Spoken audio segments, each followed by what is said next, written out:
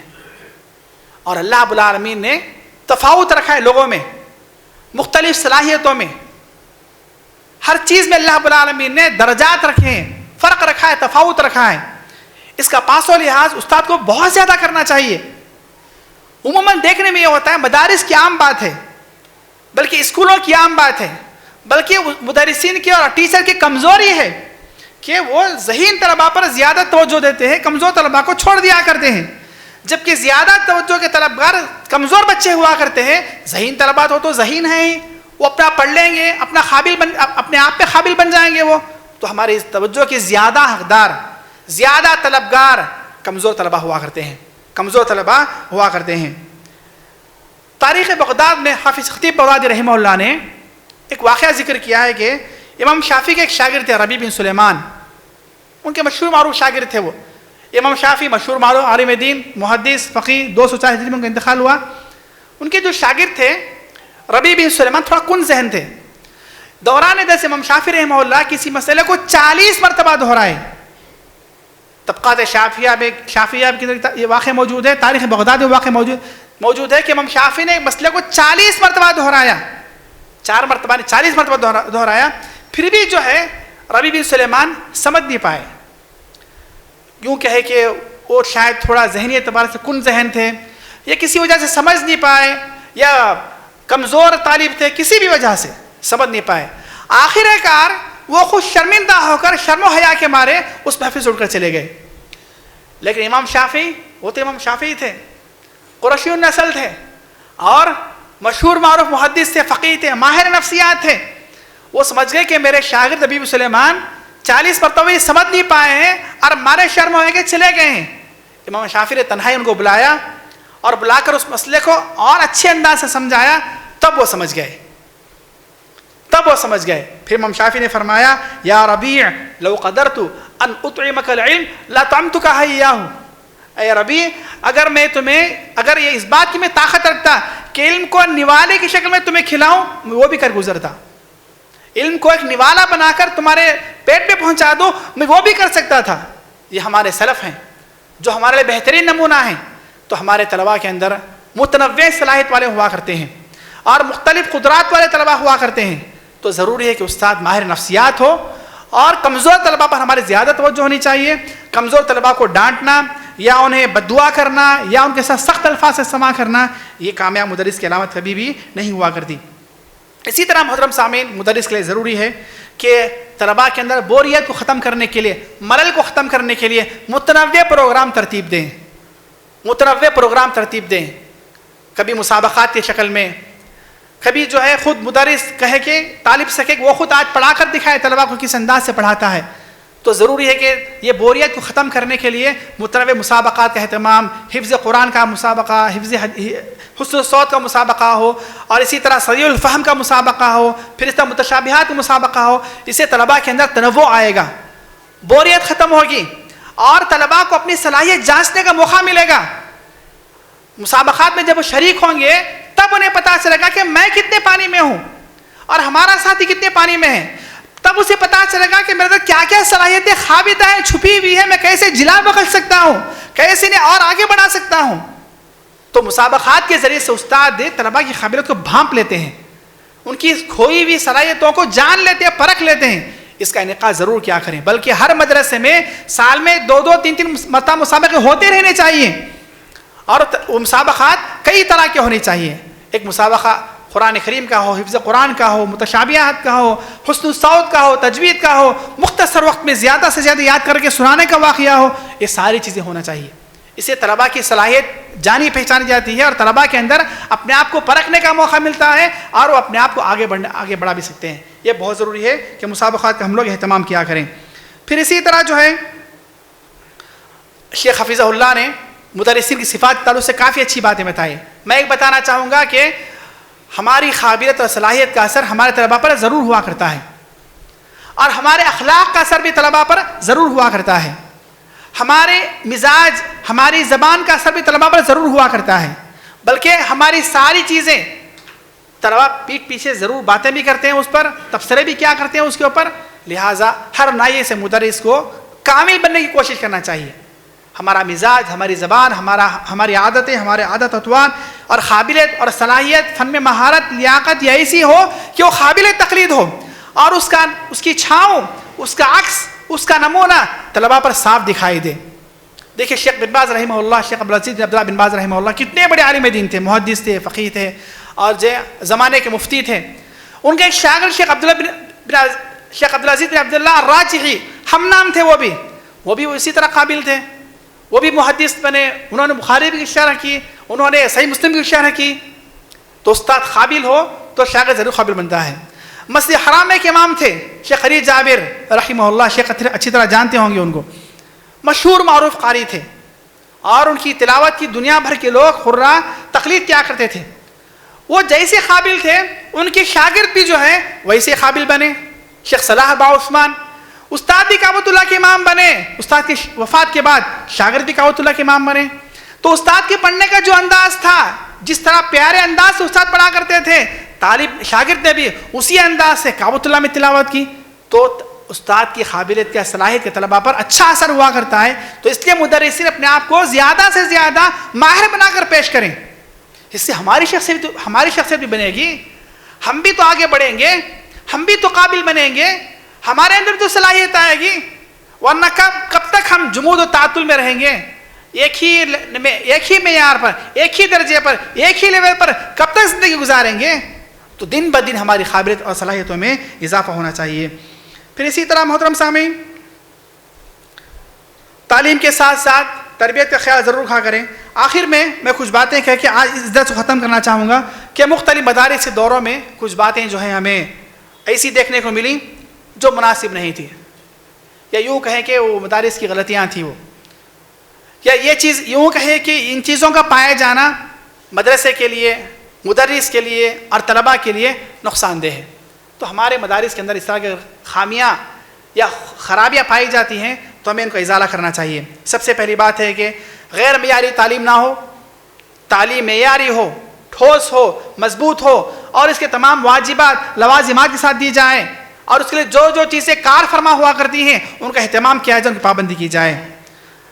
کچا حفظ اور اسی طرح کچا حفظ کے باوجود یا سبق صحیح طریقے سے یاد نہ کرنے کے باوجود بھی سبق کے لیے آگے بڑھا دینا یا اگلا سبق دے دینا، یہ بہت بڑی کمزوری ہے. یہ اکثر مدارس میں ہوتا چلا آ رہا ہے. نہیں، طالب جب تک سبق کو اچھے انداز سے نہیں سنائے گا اس کو نیا سبق نہ دیا جائے. اسی طرح آتے امتحانات کی طرف. امتحانات وہ کسی بھی ادارے کی نشانی ہوا کرتے ہیں. ادارہ جتنا قابل ہوا کرتا ہے اس کے امتحانات بھی اسی قدر معیاری ہوا کرتے ہیں، اور استاد جس قدر قابل ہوا کرتا ہے ان کا طریقہ امتحان بھی اسی قدر معیاری ہوا کرتا ہے، اور بالآخر نتیجے کے طور پر وہ طلباء بھی ویسے قابل ہوا کرتے ہیں. تو امتحانات کو جو نظام ہے اس کو بدلنا چاہیے. امتحانات کے نظام میں کافی خلل پایا جاتا ہے. ایک مدرسے کا میں نے دیکھا کہ ایک طالب 25 پارے حفظ کر چکا ہے، لیکن جب سالانہ امتحان کے لیے مجھے کہا گیا تو 10 پاروں کا امتحان. میں نے کہا کہ طالب 25 پارے کر چکا ہے تو پوروں کا امتحان ہونا چاہیے. کہا کہ نہیں شیخ، یہاں کا سسٹم ایسا ہے کہ وہ 10 پارے یا 12 پاروں کا امتحان لیا جاتا ہے. نہیں، بالکل غلط بات ہے، بالکل غلط بات ہے. تو امتحانات کا معیار جو ہے نا وہ مناسب ہونا چاہیے. اس کے لیے ضروری ہے کہ امتحانات معیاری ہوں، اور اسی طرح سوالات متنوع ہوں، اور اسی طرح سوالات سارے نصاب پر محیط ہوں. جتنا طالب پڑھا ہے اس کا جو مقرون نصاب ہے ان تمام پر محیط ہو. اور ایک بہت ضروری بات ہے کہ داخلی کے بجائے خارجی ممتحن ہو. داخلی کے بجائے خارجی ممتحن. جب خارجی ممتحن ہوگا اس کے 2 بڑے فوائد ہوں گے. ایک تو سال بھر استاد نے طلباء کے تئیں کتنی محنت کی ہے اس کا اندازہ بھی لگ جائے گا، وہ بھی صاف نظر آ جائے گا. اور دوسری بات یہ ہے کہ طلباء بھی خارجی ممتحن کے ڈر سے اور اچھے انداز سے اور معیاری انداز سے اسباق کو یاد کریں گے. تو خارجی ممتحن کے بجائے داخلی ممتحن کے بجائے خارجی ممتحن پر اعتبار کیا جائے، یہ زیادہ چیز ہے. اور اسی طرح اکثر مدارس سے منصوبہ بندی بھی نہیں کی جاتی ہے جو کہ نقصان دہ چیز ہے. پھر اسی طرح مدارس کے ذمہ داروں سے ہماری گزارش ہے کہ وہ کم تنخواہوں کے چکر میں یا کم سہولیات کے چکر میں ایسے اساتذہ کو رکھتے ہیں جو کم تنخواہوں پر کم سہولتوں پر راضی ہو جاتے ہیں، جن کی قابلیتیں صلاحیتیں کم ہوا کرتی ہیں، جس کا نتیجہ طلباء پر پڑتا ہے. تو ادارے کے ذمہ داروں پر ضروری ہے کہ وہ قابل اساتذہ کو منتخب کریں. اساتذہ کے انتخاب میں وہ کئی چیزوں کو پاس و لحاظ رکھیں. ان کا حفظ بھی مضبوط ہو، ان کی قراءت بھی اچھی ہو، ان کا تلفظ صحیح ہو، تجوید صحیح ہو، آیت متشابہات پہ کافی حد تک وہ اچھے ہوں. ان تمام چیزوں کا پاس و لحاظ جس مدرس کو رکھ کر کیا جائے گا وہ مدرس یقیناً جو ہے وہ کامیاب ہوگا، بھلے وہ نیا ہی کیوں نہ ہو. ان خوبیوں کے مد نظر وہ آگے بڑھ جائے گا، مستقبل ترقی ضرور کر لے گا، کیونکہ اس پر اچھی بنیاد تو ضرور ہے. لیکن جس کا حفظ ہی کچا ہے، جن کی تجوید صحیح نہیں ہے، تلفظ صحیح نہیں ہے، تو ایسا مدرس وہ کتنے سال بھی رہے گا، وہ کیسے ترقی کرے گا؟ اللہ ہے کہ اسے بہت سخت محنت کرنا پڑے. اور اکثر مدرسین کے ہاں جو ہے تجوید کے تعلق سے بھی کافی کمیاں پائی جاتی ہیں. میں اپنا واقعہ آپ کو سناتا ہوں. 2004 میں خطر میں امام و خطیب تھا. جب مدرس تحفیظ کے لیے میں نے جو ہے اپنے کاغذات جمع کروائے تو 4 ممتحن نے میرا امتحان لیا، تقریباً 1.5 گھنٹہ، اور اللہ کے فضل و کرم سے 95 نمبر دیکھ رہا ہوں انہوں نے مجھے کامیاب کر دیا. لیکن جب تجوید کا امتحان لینا کو موقع آیا تو مجھے 75 نمبر دیے گئے اور ناکام کر دیا گیا. کہا کہ آپ کی تجوید تو اچھی ہے، لیکن بحیثیت مدرس جس تجوید کے جس معیار کی تجوید کی ضرورت ہے وہ آپ کے اندر نہیں ہے. مجھے ناکام کر دیے. پھر مجھے ایک موقع دیا گیا، ایک کتاب دی گئی اور کہا کہ 15 دن کے بعد آپ دوبارہ امتحان دیجئے. تب مجھے انہوں نے کامیاب کیا. یہ معیار ہوا کرتا ہے عرب کا، اور اس جگہ پر پڑھنے والے بچے بھی معیاری ہوا کرتے ہیں. تو دوسرے مرحلے میں میرا جو فیل ہونا تھا نا وہ میرے لیے مفید ثابت ہوا. تو محترم سان اس بات کا خیال رکھا کریں کہ مدرسین کی تعین کے اندر کافی باریک بینی سے ہمیں کام کرنے کی ضرورت ہے. پھر اسی طرح متشابہات پر توجہ نہیں ہوا کرتی ہے. اساتذہ کی چھٹیاں زیادہ، طلباء کی چھٹیاں زیادہ، ناظرہ ختم کیے بغیر ہی بچوں کو حفظ کروا دینا، کچا سبق سن کر سبق کو آگے بڑھا دینا، آسان امتحانات، گھسے پٹے سوالات. بعض اساتذہ ایسے ہوتے ہیں امتحانات میں کہ طلباء کو اچھی طرح پتہ ہوتا ہے کہ فلاں استاد فلاں سوال ضرور کریں گے، فلاں استاد فلاں سوال ضرور کریں گے. یہ کچھ مشہور چیزیں ہوا کرتی ہیں. نہیں، ہمیں متنوع ہونا چاہیے. اس کا بھی بہت برا اثر ہوا کرتا ہے.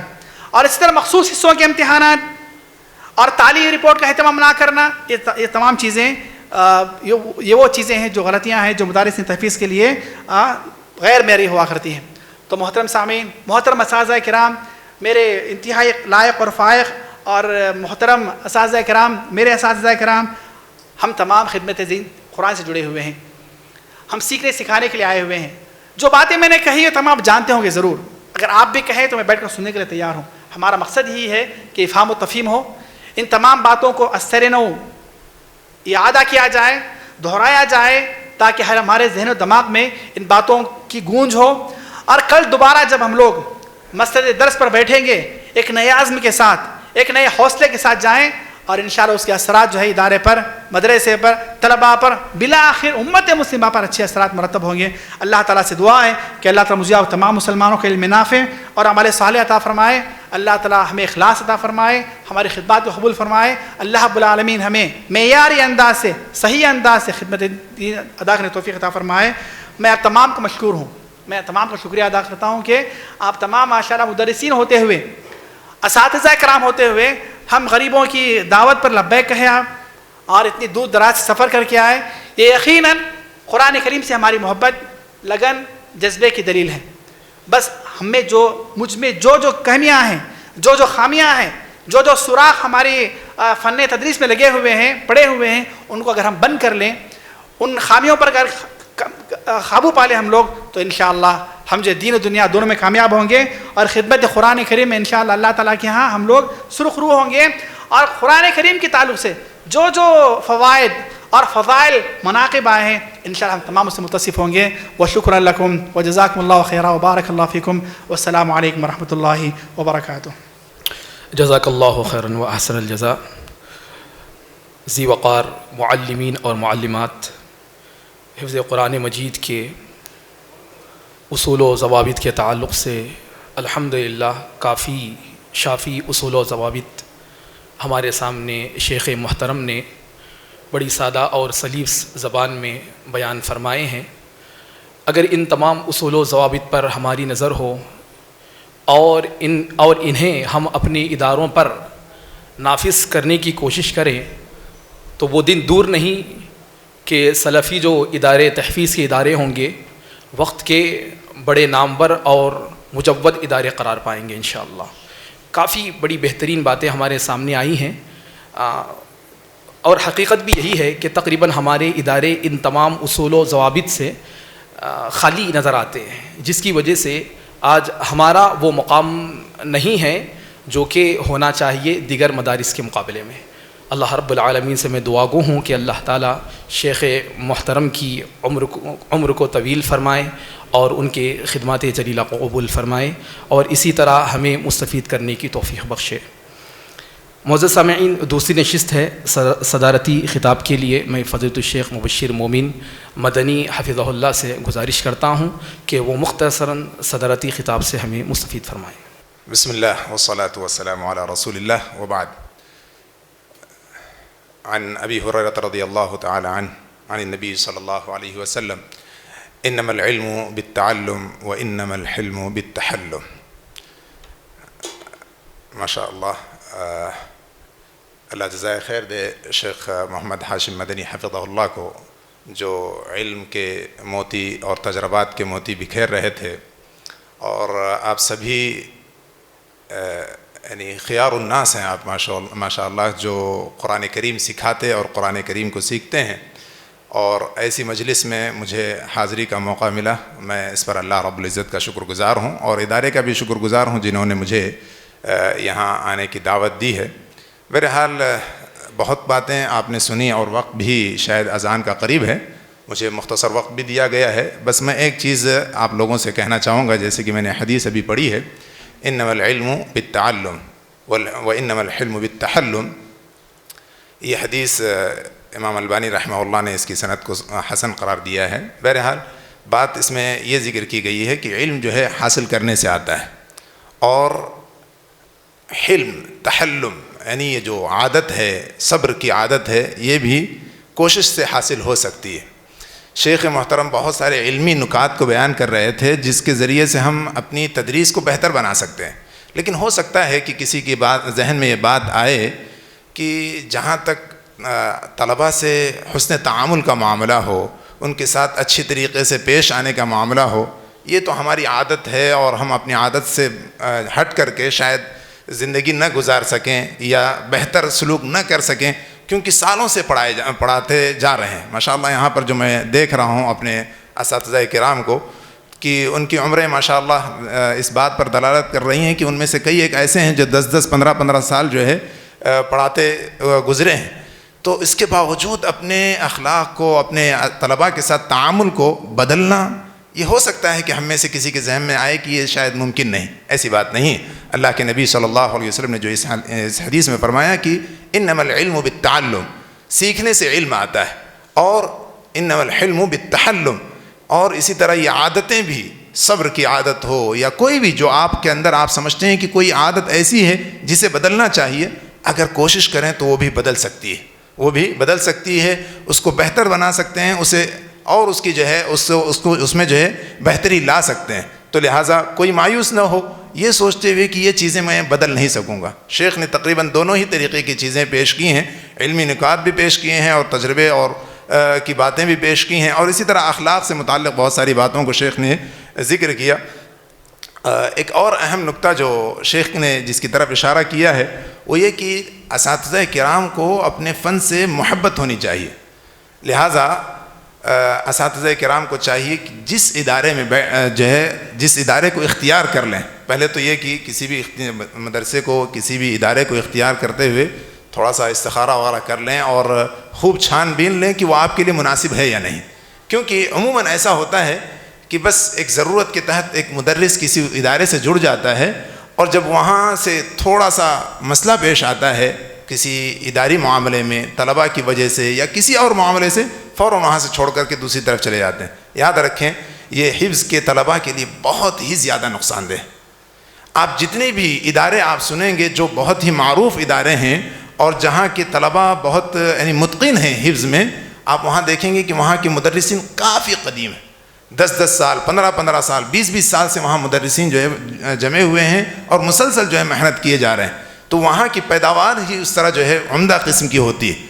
لیکن وہ مدارس جس میں ہر سال ایک مدرس بدلتا ہو، ہر 2 سال میں 2-3 اساتذہ چھوڑ کر کے چلے جاتے ہوں، وہاں پر کوئی جو ہے کوئی مناسب اور عمدہ قسم کے حفاظ کا پیدا ہونا یہ تھوڑا سا مشکل ہے۔ یہ نہیں کہہ سکتا کہ ناممکن ہے، لیکن مشکل ضرور ہے۔ تو لہٰذا پہلے تو آپ جس مسند یعنی تدریس کو اختیار کریں ذرا سوچ سمجھ کر کے، اور یہ سوچ کر کے کہ وہاں مشکلات بھی آئیں گی، اقتصادی معاملات بھی، اداری معاملات بھی، بچوں کا تعامل بھی، اور بھی بہت ساری چیزیں پیش آ سکتی ہیں۔ تو پہلے تو آپ چھان بین لیں کہ وہ چیز جو ہے وہ جگہ آپ کے لیے مناسب ہے یا نہیں، اور اگر مناسب ہے تو پھر وہاں جم جائیں اور ساری چیزوں کو برداشت کرتے ہوئے جمے رہیں، ورنہ جو ہے کوئی رزلٹ جو حاصل ہو وہ جو ہے بہت ہی مشکل ہے۔ اور اسی طرح شیخ محترم نے اس بات کی طرف بھی اشارہ کیا کہ ذمہ داران مدرسہ کو بھی چاہیے کہ چھوٹی تنخواہ، مختصر تنخواہ، کم سہولیات کے کو سامنے رکھ کر کے ایسا نہ ہو کہ کوئی بھی استاذ اختیار کر لیں، دیکھ لیں کہ یہ استاذ، یہ مدرس ہمارے پاس جم سکتا ہے یا نہیں، رہ سکتا ہے یا نہیں، اور اسی بنیاد پر اختیار کریں کہ وہ جو ہے ثابت قدم شخص ہے، جس کام میں رہتا ہے اس کام میں جم کر کے کام کرتا ہے، ایسے ہی مدرسین کو انتخاب کریں۔ اور اگر کسی چھوٹی بڑی کسی پریشانی کی وجہ سے کوئی مدرس چھوڑنا چاہتا ہے اپنے ادارے کو، تو کوشش کریں کہ کسی بھی آخری حد تک کوشش کریں کہ اسے کسی طرح اپنے پاس باقی رکھیں، اس کی ہر ضرورت کو پوری کر کے جو ہے اپنے پاس باقی رکھنے کی کوشش کریں۔ یقیناً یہ جو ہے ہمارے لیے بہت ہی مفید ہوگا۔ دوسری چیز یا تیسری چیز کہہ لیں جس کی طرف شیخ محترم اشارہ کر رہے تھے، وہ یہ کہ طلباء کا ناظرہ مکمل ہوئے بغیر حفظ میں داخل کرنا یا جو ہے نیا سبق دے دینا، اور جو ہے حالانکہ اس کا ابھی درس بھی یاد نہیں ہوا ہے، ابھی اس کا نیا سبق صحیح سے یاد نہیں ہوا، یہ بہت بڑا مسئلہ ہے۔ یہ دراصل آج کل جو مدارس کے اندر جو منافست ہے نا، جو مسابقت ہے، یہ اس کی وجہ سے چیز پیدا ہو رہی ہے۔ کیا ہو رہا ہے کہ اس مدرسے میں 3 حافظ فارغ ہو گئے، اس مدرسے میں 10 فارغ ہوئے، اس میں 15 فارغ ہوئے، تو ہم بھی چاہتے ہیں کہ کسی طرح ہماری بھی جو ہے تعداد زیادہ سے زیادہ دکھائیں، اور اس کے لیے یہاں تک بھی ہم نے سنا ہے کہ بسا اوقات آموختہ اور سبق پارہ بھی بند کر کے صرف درس دیا جا رہا ہے، صرف درس اور صرف جو ہے سبق پڑھا کر کے اسے کسی طرح جو ہے ان حفاظ کی تعداد میں شامل کر لیا جاتا ہے، اور اس کے بعد اس کا اور اس کے حفظ کا اللہ ہی مالک ہے۔ تو ایسا نہ ہو. یہ مسابقت منافست اچھی چیز ہے لیکن اتقان کے ساتھ یہ چیز مکمل ہونی چاہیے. بہرحال میں شیخ نے جیسے کہ میں نے ذکر کیا بہت سارے علمی اور تجرباتی موتی شیخ نے بہائے ہیں. امید کرتا ہوں کہ یہ کافی ہیں. بس میں نے چاہا کہ جو مجھے وقت دیا ہے میں اس کا کچھ فائدہ اٹھاؤں اور آپ لوگوں تک کوئی مفید بات پہنچاؤں. اللہ رب العزت سے دعا ہے کہ رب العزت اس دورے کو ہمارے لیے مفید بنائے اور جب ہم کل کے دن مسند تدریس پر بیٹھیں تو ایک نئے عزم کے ساتھ اور ایک نئے حوصلے اور نئے یعنی اہداف کے ساتھ بیٹھیں اور ہمارے لیے اللہ رب العزت جو ہے اس میں آسانیاں پیدا فرمائے. آمین وآخر دعوانا ان الحمد للہ رب العالمین. جزاک اللہ خیرا احسن الجزاء. ذی وقار معلمین اور معلمات، الحمدللہ دوسری نشست آج ہماری اس دورے کی مکمل ہو چکی ہے. انشاءاللہ ابھی اذان ہوگی اسی وقت اور ٹھیک 1:15 بجے جماعت کھڑی کی جائے گی اور اسی طرح انشاءاللہ 1:30 بجے سے لے کر 2:30 بجے تک یہ ظہرانے کا وقت رہے گا. انشاءاللہ پہلی منزل پر آپ کے لیے ظہرانے کا انتظام کیا گیا ہے اور ٹھیک 2:30 پر ہماری تیسری نشست کا آغاز ہوگا. آپ تمام سے میں خصوصی گزارش کرتا ہوں کہ وقت پر آپ نشست سنبھال لیں کیونکہ انشاءاللہ بڑی دلچسپ نشست ہے تیسری نشست جس میں مشاورت کا انتظام رہے گا. کافی لوگ آئیں گے اور کافی باتیں ہوں گی انشاءاللہ. تو لہذا وقت کی پابندی کریں اور اس دورے سے مکمل مستفید ہونے کی کوشش کریں. جزاک اللہ خیرا و احسن الجزاء. السلام علیکم ورحمۃ اللہ. سبحانک اللہم و بحمدک اشہد ان لا الہ الا انت استغفرک و اتوب الیک. مسجد عباد الرحمن کے پلیٹ فارم سے ہونے والی دعوت و تبلیغ کے مشن کو آگے بڑھانے میں ہمارا بھرپور ساتھ دیں. علم و عمل سے ناطہ جوڑنے کے لیے اہل علم سے جڑیں. مسجد عباد الرحمن کے یوٹیوب چینل کو سبسکرائب کریں اور آگے شیئر کرنا ہرگز نہ بھولیں. فجزاکم اللہ خیر.